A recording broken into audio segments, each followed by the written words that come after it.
Bismillahirrahmanirrahim. Assalamualaikum warahmatullahi wabarakatuh. Selamat pagi anak-anak. Bagaimana kabarnya hari ini? Semoga dalam keadaan sehat walafiat dan selalu dalam lindungan Allah Subhanahu wa taala ya. Baik, untuk hari ini kalian akan mempelajari materi di subtema 3 ini, yaitu lingkungan dan manfaatnya. Untuk pembelajaran hari ini, Ibu akan memberitahukan tujuan pembelajarannya ya. Yang pertama, siswa dapat mengembangkan ide pokok menjadi sebuah paragraf. Kemudian, yang kedua, siswa dapat menyebutkan macam-macam kelainan tulang. Ya, baik. Untuk yang pertama, baik kita lihat di sini ada 3 gambar. Ya, yang pertama ini, kemudian yang kedua, yang ketiga. Dari ketiga gambar ini, kalian bisa menentukan ide pokoknya. Baik, Ibu ingatkan kembali untuk ide pokok yaitu ide atau gagasan yang menjadi dasar dari sebuah paragraf ya. Ide pokok ini terdapat dalam kalimat utama. Ya. Sebelum kalian bisa mengembangkan menjadi sebuah paragraf, kalian harus bisa menentukan ide pokok dulu. Ya. Yang pertama ini, ada yang bisa menyebutkan ide pokoknya? Baik. Untuk gambar yang pertama, ide pokoknya adalah tanah liat, banyak kegunaannya.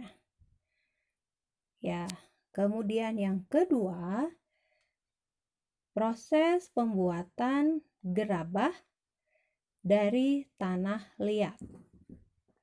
Ya, kemudian yang ketiga, ini macam-macam peralatan yang terbuat dari tanah liat. Baik.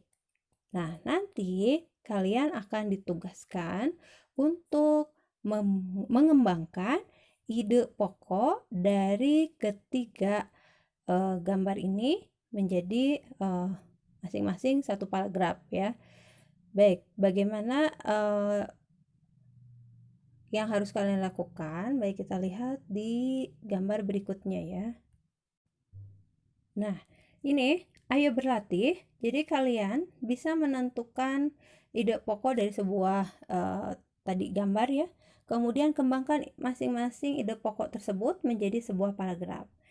Boleh kalian tuliskan di buku tulis, kemudian nanti ditandatangani orang tua ya. Jadi apa yang harus dituliskan? Yang pertama, tuliskan dulu ide pokoknya nih ya. Kemudian nanti kalian tambahkan kalimat-kalimat pengembangnya di sini ya. Nanti setelah ditambahkan kalimat pengembang kan menjadi sebuah paragraf. Yang kedua juga sama, di sini ide pokoknya.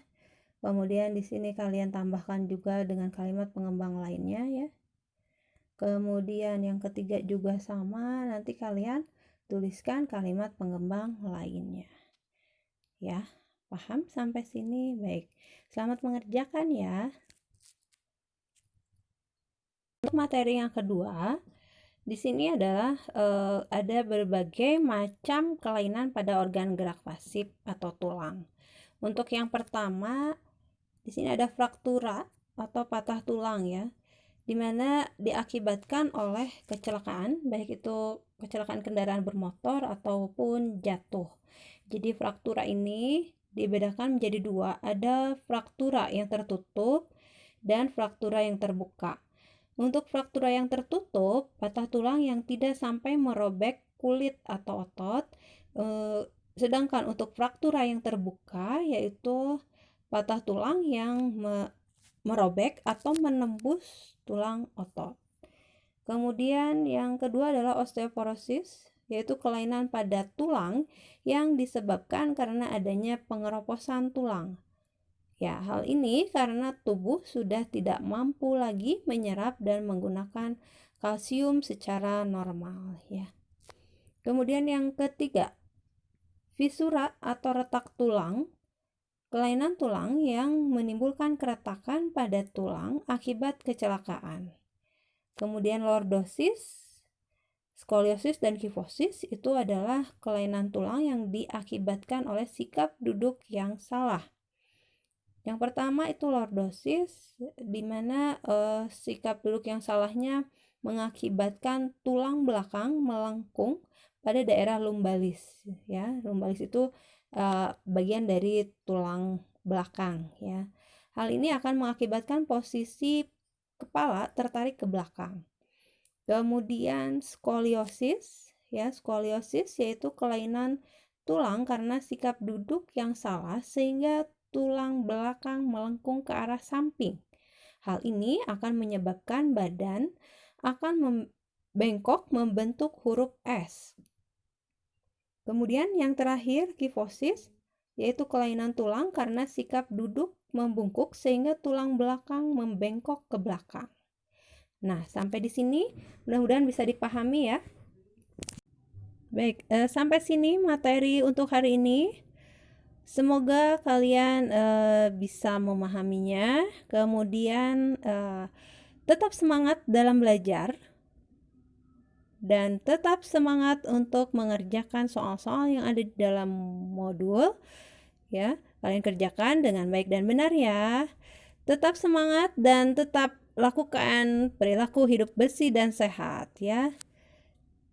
Wassalamualaikum warahmatullahi wabarakatuh.